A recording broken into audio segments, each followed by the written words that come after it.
Hoje temos connosco Gilles Lipovetsky, um filósofo e sociólogo francês que é dos mais influentes pensadores contemporâneos.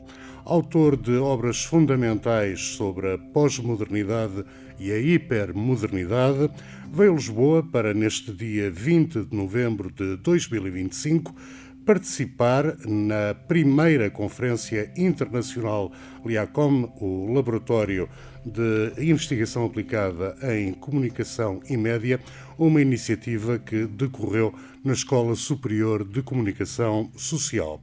O título desta conferência era um jogo de palavras, a insustentabilidade dos média, em que o prefixo negativo in estava entre parênteses, para nos permitir a dupla leitura do que estava em debate, a sustentabilidade dos média. O convidado Gilles Lipovetsky trouxe para a sessão plenária um tema sob a forma de interrogação. A partir da pergunta redes sem sociedade, falou de hiperconexão, sociabilidade e democracia. Agora, mudando eu de idioma para que nos possamos entender, bonjour, professeur Gilles Lipovetsky. Je vous remercie pour cette entrevue et je vous demande quel est le prix que nous payons pour la connexion permanente, c'est-à-dire pour l'hyperconnexion. Le prix qui est souvent mis en avant, c'est que les relations entre les individus se détendent, se relâchent. Le prix, c'est que les gens sont absorbés, on les voit dans la rue, au restaurant, tout le monde est complètement captif de cet écran. Autrement dit, le prix, c'est une sorte d'addiction. Alors, l'addiction, elle a pour prix de négliger les autres en face de nous, mais elle peut avoir un prix plus large, par exemple lorsque ça devient l'addiction au shopping, qu'on achète de manière frénétique sur son smartphone. Donc, il y a aujourd'hui une grande inquiétude sur cette hyperconnexion parce qu'elle détruirait au fond la conversation, la relation réelle avec les gens, puisque sur le réseau, vous communiquez avec des gens absents. Et alors, la question, c'est de savoir, est-ce que c'est vrai ? Est-ce qu'il faut nuancer tout cela ? Alors, vous direz que l'hyperconnexion, elle n'élargit réellement notre liberté. Au contraire, elle crée une nouvelle forme de conditionnement. Il y a les deux. Elle ouvre quand même aussi, elle crée des formes de liberté. Regardez, grâce à l'hyperconnexion avec le télétravail, grâce au télétravail, vous pouvez rester chez vous. Grâce à l'hyperconnexion, vous pouvez commander sur des plateformes commerciales au lieu d'aller en ville. C'est mauvais pour la ville, mais c'est bon pour vous et votre temps. Il n'est pas vrai que tout soit négatif dans l'hyperconnexion. Vous êtes connecté avec Google, vous avez des informations. Maintenant, avec l'intelligence artificielle, vous allez avoir des réponses rapides sur beaucoup de choses. Alors, en ce qui me concerne, je refuse une lecture, apocalyptique de l'hyperconnexion. L'hyperconnexion, elle a des aspects positifs parce qu'elle vous fait gagner du temps, de l'argent, elle vous fait connaître de nouvelles choses. Vous pouvez même connaître de nouvelles personnes avec les sites de rencontres. Autrefois, vous étiez enfermé dans votre village, c'était difficile de rencontrer du monde. Aujourd'hui, c'est plus facile. Je ne dis pas que c'est magnifique, mais je dis que ça a des aspects quand même positifs.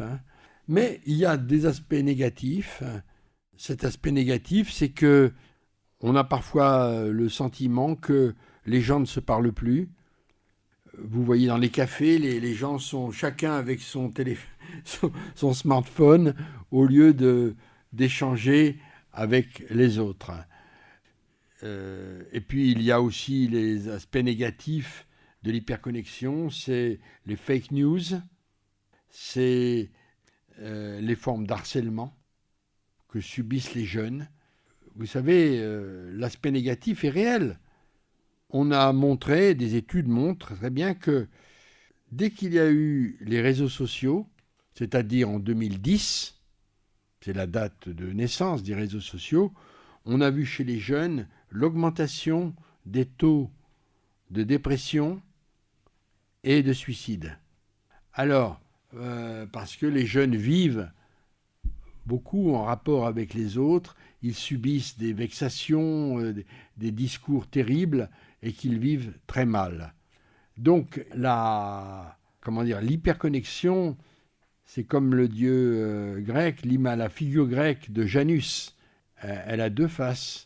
Elle a une face négative, c'est les fake news, c'est la désinformation, c'est l'addiction, c'est les conséquences avec les gens qui lisent moins de livres, moins d'attention, moins peut-être d'attention avec les autres. Mais il y a une face positive également dont j'ai parlé tout à l'heure. Je crois que si dans les sciences sociales, nous devons être attentifs à ne pas idéologiser cet aspect. Et pour ça, il faut montrer les paradoxes. Il faut montrer la complexité du phénomène. Elle n'est ni blanche ni noire. Il y a les deux en même temps. À la fin, qu'est-ce qui vous paraît le plus préoccupant? La dépendance technologique ou la superficialité des interactions qu'elle engendre? La dépendance qu'elle engendre, elle est réelle, mais surtout chez les adolescents et chez les personnes qui n'ont rien d'autre à faire dans la vie. Autour de moi, je vois que les gens qui ont des grandes passions ne sont pas pris dans cette hyperdépendance. Bon, je vais vous donner quelques exemples. Si vous êtes en train d'écrire un livre, si vous faites du théâtre, si vous participez à une chorale, si vous participez avec des amis à un petit orchestre, votre obsession de la connexion sera moins grande parce que vous êtes dans des actions, vous faites des choses dans la vie. S'il n'y a pas ces activités-là, alors vous avez une très forte dépendance. C'est un peu comme la consommation. Les gens qui n'ont rien à faire, ils vont au centre commercial. Ça occupe la journée, ça occupe le dimanche. Mais si vous êtes dans un projet, si vous aimez, je sais pas, faire du bateau, si vous aimez faire du ski, faire du trekking, vous n'êtes pas connecté parce que vous avez une activité à faire. Donc l'addiction, la dépendance est indéniablement réelle, mais elle n'est pas mécanique. Là, c'est une question de formation. C'est pas la technologie, elle ne crée pas nécessairement la dépendance. Sinon, ce serait comme la pierre, elle tombe parce qu'il y a la loi de la pesanteur. Personne ne peut empêcher la pierre de tomber. Elle est neutre, pas nécessairement mauvaise ou bonne. L'addiction, elle n'est pas bonne. L'addiction, c'est une dépendance. Vous êtes esclave de quelque chose. Y a beaucoup d'adolescents, ils ne peuvent pas rester une journée sans leur smartphone. C'est une horreur pour eux. Il y a trop de dépendance, c'est indéniable. Ce que j'essaie de vous dire, c'est que c'est parce que Ma question était si on pouvait parler de neutralité à propos de la technologie. La neutralité ? Oui. Non. Non, puisque il y a, comme vous le savez maintenant, une grande bataille qui est faite. C'est une bataille avec les Américains. sur la question qu'est-ce qu'on fait face à l'intelligence artificielle et face tout simplement au numérique. Est-ce qu'il faut tout laisser à la liberté d'expression ou bien est-ce qu'il faut des politiques de modération ? Nous, les Européens, nous sommes favorables à la modération. Pourquoi ? Par rapport à votre question, parce que nous pensons que la technologie n'est pas neutre. Enfin, la technologie, elle l'est, mais après, dans la concrétisation, elle ne l'est pas. Par exemple, Elon Musk vient de lancer une nouvelle intelligence artificielle, Grok. Les tests ont montré qu'il y avait une sorte d'inclination, enfin une sorte de prégnance de l'idéologie d'extrême droite dans cette intelligence artificielle. Regardez les sites complotistes. Donc là, les réseaux sociaux, ça dépend lesquels. L'idée que la technologie, elle serait en dehors de l'idéologie est une vision abstraite. Parce que de fait, la technologie, elle est aux mains d'entreprises. À la technologie, il faut beaucoup d'argent, il faut des investissements. Donc, derrière, il y a des entreprises. Et parfois, des projets.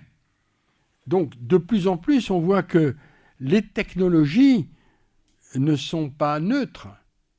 Aujourd'hui, nous devons repolitiser les technologies. Il faut des technopolitiques. Par exemple, sur l'intelligence artificielle. Par exemple, sur les forages. Le forage en lui-même, il est neutre. Mais en réalité, il ne l'est pas. Parce que pour nous, c'est un désastre. Ça fait monter ensuite les émissions de CO2. Donc, rien en réalité n'est neutre dans la concrétisation de ces technologies. Alors, je crois que nous devons faire en sorte que la technologie puisse continuer à innover. Il faut l'innovation, mais l'idée que l'innovation ne doit avoir aucune limite, je crois que c'est dangereux. Parlons encore de réseaux sociaux. Ont-ils renforcé ou fragilisé la démocratie ? En grande partie, ils la fragilisent maintenant. Comme vous le savez, maintenant, on est au stade, en particulier par l'intermédiaire des jeunes, beaucoup de gens souhaitent l'interdiction des réseaux sociaux pour les moins de 15 ans. Donc, pour les jeunes, c'est vraiment problématique parce qu'après, ils sont addictifs aux réseaux sociaux, donc ils dorment moins, ils sont moins attentifs à l'école, ils ne lisent plus de livres, ils ne lisent que les notifications sur leurs écrans. J'en ai parlé tout à l'heure, ça crée des formes de dépression, de mal-être. Et puis d'autre part, les réseaux sociaux sont pas phagocytés, mais des tendances, des groupes hostiles à la démocratie se meuvent dans les réseaux sociaux. C'est le cas de l'islamisme radical, du djihadisme. Les réseaux sociaux servent même à Poutine. Il a servi à Poutine pour faire élire Trump. Donc, non, il y a des menaces maintenant qui s'exercent sur les réseaux sociaux. Il ne s'agit pas d'interdire les réseaux sociaux. Les réseaux sociaux ont aussi des avantages. Les gens peuvent communiquer avec des groupes d'amis, il y a des avantages. Mais c'est vrai que maintenant, il y a beaucoup de dangers avec les réseaux sociaux parce que les réseaux sociaux et les algorithmes favorisent l'enfermement des individus dans des bulles. Parce que les algorithmes dans les réseaux sociaux vous envoient les informations que vous êtes susceptible d'aimer. C'est pas comme un journal. Un journal, il s'adresse à un grand nombre. Là, l'algorithme sait qui vous êtes. Et donc, il favorise le type de discours que vous êtes censé aimer ou apprécier.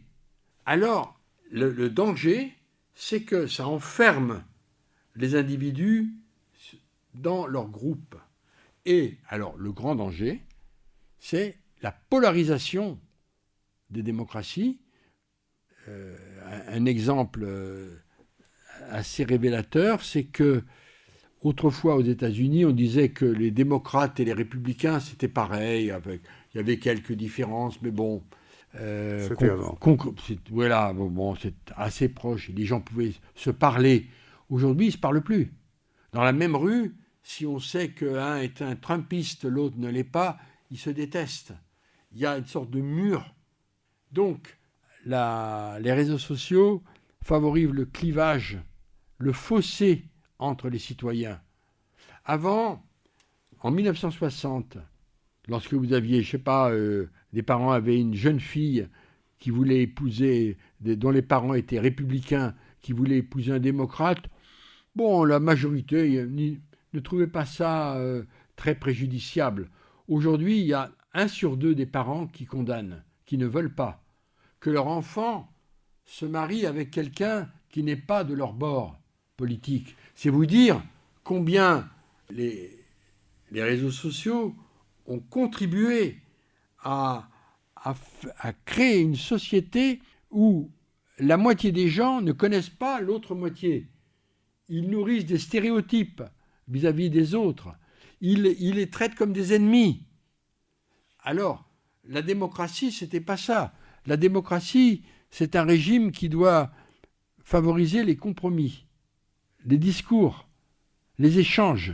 Quand même, le résultat global des réseaux sociaux pourra-t-il être positif en termes de relations saines?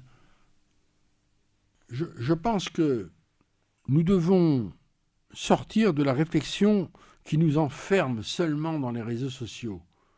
Je crois qu'il faut, je le disais tout à l'heure, premièrement une action politique. Il faut par exemple, qu'on n'accepte pas les discours racistes. Il faut condamner de manière sévère les formes de harcèlement sur les réseaux sociaux. Pour les jeunes, c'est terrible. Il y a eu des suicides, quand même. On ne peut pas rester inactif. Et puis d'autre part, nous devons, à l'école, former les jeunes pour qu'ils aient un usage intelligent des réseaux sociaux. Il ne faut pas prendre les réseaux sociaux comme si ça marchait tout seul, parce que les réseaux sociaux, ils se consomment avec des gens. Et des gens, ils ont des logiciels. L'école, elle est là pour apprendre que tout ce que je lis sur un groupe sur Facebook, ce n'est pas forcément la vérité. Nous devons apprendre aux jeunes à être curieux, à chercher ailleurs. Dans ce cadre, qu'est-ce qui vous paraît pire, l'excès d'information ou la qualité d'information? Pour moi, la qualité de l'information, c'est la religion de l'information. Une information qui n'est pas de qualité, elle est dangereuse. La qualité de l'information, c'est l'honneur de la profession des journalistes. Tout doit être fait au nom de la qualité de l'information, parce que c'est la démocratie qui en dépend. Si vous avez une mauvaise information, vous aurez des conséquences dangereuses, néfastes. Donc, évidemment, les écoles de journalisme travaillent dans ce sens-là, mais nous devons aider les écoles de journalisme, parce qu'il y a des médias qui ne cultivent pas la qualité. Ils cultivent l'audience, l'audimat. Alors, mais ils cultivent l'audimat parce qu'il y a un public pour ça. Ils trouvent un public, ces médias dangereux. Alors, et que perd la démocratie lorsque la politique devient un spectacle? Je pense encore une fois que l'éducation va être au centre du XXIe siècle. Si nous ne formons pas des citoyens selon une éthique de qualité, c'est-à-dire capables de prendre de la distance par rapport aux médias, par rapport aux réseaux, on ne pourra pas faire grand-chose. Nous devons... C'est un impératif catégorique, parce qu'aujourd'hui, les gens vivent avec les médias, vivent avec les réseaux sociaux. Vous savez, il y a 2 Américains sur 3 qui s'informent uniquement sur Facebook. Vous vous rendez compte? Donc, si vous ne formez pas les citoyens en disant, bon, vous pouvez regarder Facebook, c'est pas un problème, mais bon, peut-être c'est bien d'apprendre à regarder d'autres, leur montrer aux jeunes que c'est dangereux, que tout ce qui se véhicule là-dedans, il y a des choses vraies, mais des choses fausses. Il faut créer un tropisme de curiosité. C'est un très long travail, c'est difficile. L'école doit changer. Et ça va, l'intelligence artificielle va encore compliquer les choses. Donc, moi, je reste optimiste parce que on peut résister. Mais ce n'est pas qu'une affaire de réseau. C'est une affaire d'éducation. C'est une école, c'est une affaire de politique de l'éducation. Selon vous, la lutte contre la désinformation doit-elle être avant tout politique, éducative ou technologique? Les trois. Vous avez raison, elle doit être technologique parce que par la technologie, on peut bloquer. On peut bloquer des sites, complotistes, des sites qui appellent la pornographie envers les enfants, les sites pédopornographiques extrêmement dangereux. La technologie peut bloquer. Deuxièmement, c'est une affaire politique. Par exemple, en exigeant des politiques de modération. Mais là, vous le savez, ce n'est pas une petite affaire parce que nous sommes en conflit avec les Américains. Les Américains sont contre la politique de modération. Et maintenant, par exemple, Facebook a changé sa politique. Ils étaient favorables à la modération jusqu'à ce que Trump soit réélu. Maintenant, ils ont évacué la politique de modération. Je pense que nous devons combattre ça. Les médias peuvent être dangereux. Donc il faut exiger des politiques de modération. Et troisièmement, je pense que c'est une affaire d'éducation, d'école, parce que la politique et la technologie, si elle n'est pas aidée, sous-tendue par des gens qui ont une bonne formation, je crains que ça ne suffira pas. C'est une ambition très, très grande. Vous savez, on rejoint le vieux précepte, nous devons forger des têtes bien faites. C'est le but de l'éducation. Je n'ai pas la recette, évidemment. Hein. C'est un travail collectif. Simplement, ça veut dire que nous ne sommes pas désarmés où il ne faut pas être se désarmer devant la puissance de plus en plus grande des technologies. Et maintenant, avec l'intelligence artificielle, depuis 2022, cette puissance, elle est montée encore d'un cran. Alors, plus la technologie est surpuissante, hyper puissante, plus nous devons insister sur des choses qui ne sont pas technologiques. Le rapport des jeunes avec les maîtres d'école, c'est pas technologique ça. Vous savez, on ne tombe pas amoureux d'une technologie, mais on peut tomber amoureux d'une matière, par un professeur qui vous donne le goût, l'amour de quelque chose. On a tous été influencés par certains, pas tous, hein, tous étaient influencés par certains professeurs qui vous ont donné l'amour de quelque chose. Vous n'allez pas aimer la poésie, vous n'allez pas aimer le cinéma de qualité si vous n'êtes pas préparé. Et là, les professeurs peuvent avoir un rôle. Donc moi, je crois au rôle de la formation et de la qualité, et surtout, je pense que c'est une urgence démocratique. Vous venez souvent au Portugal et vous possédez les capacités d'analyse que nous reconnaissons tous en vous. Alors, lorsque vous pensez au Portugal, quel danger et quelle raison de faire confiance à mon pays identifiez-vous? C'est difficile parce que Il faut être modeste, si vous voulez. Pour mesurer, pour répondre correctement à votre question, il faudrait faire des sondages, voir l'état de l'opinion, comment les Portugais. Je n'ai pas quelques contacts, je viens souvent en effet au Portugal avec un très grand bonheur, j'adore venir ici. Mais bon, j'ai des échanges scientifiques. Oui, parce que sinon c'est une opinion, je peux avoir un sentiment. Ouais. Les Portugais sont très respectueux, très gentils, très aimables, mais ça c'est pas une donnée objective. Il y a des enquêtes qu'il faut avoir, comment les Portugais voient, en particulier maintenant, c'est l'intelligence artificielle le problème. L'époque des réseaux sociaux a été un grand moment à partir de 2010. Depuis 2022, c'est l'intelligence artificielle le grand problème. Parce que l'intelligence artificielle va entrer dans les réseaux sociaux partout. Donc, là, vous savez, je pense que les Portugais, c'est pas sûr qu'ils soient très différents des Français ou des Espagnols ou sur des choses qui révolutionnent complètement notre vie. Donc, moi, je pense que c'est intéressant. Vous voyez, je vais vous répondre par des choses très concrètes.